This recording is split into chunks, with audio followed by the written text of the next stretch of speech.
নমস্কার, এই ভিডিওতে আমরা বাজাজ ফাইন্যান্স কোম্পানিটা নিয়ে আলোচনা করব। এর আগের দিন আপনারা দেখতে পেয়েছেন গত শুক্রবার ট্রেডিং সেশনে প্রায় 8%-এর মতো ডাউনফল দেখা গেছে এই বাজাজ ফাইন্যান্সে।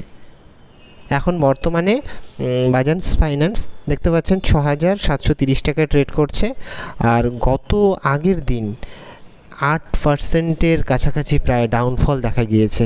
কেন? এর অন্যতম কারণ হলো এই দেখতে পাচ্ছেন Q4 এর রেজাল্ট। আপনারা যদি দেখেন যে বাজার যে এক্সপেকটেশন করেছিল যে কতটা প্রফিট করবে না করবে, তার থেকে বাজারের এক্সপেকটেশনটা কিন্তু বিট করতে পারেনি, যার জন্য কিন্তু এতটা ডাউনফল দেখা গিয়েছিল আগের ট্রেডিং সেশনে। আপনারা দেখতে পাচ্ছেন যে বাজাজ ফাইন্যান্স এই যে 21%-এর year on year consolidated profit হয়েছে, প্রায় 3,825 কোটি টাকার মতো Q4 2024।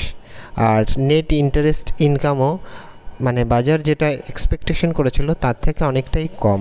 এই Q4-এ দেখতে পাচ্ছেন প্রায় হলো 28%-এর মতো ইয়ার অন ইয়ার রাইজ করেছে, যেখানে 2023 সালের ফিনান্সিয়ালি Q4-এ ছিল 6,254 কোটি, সেখান থেকে 8,013 কোটির মতো কনসলিডেটেড একটা প্রফিট হয়েছে।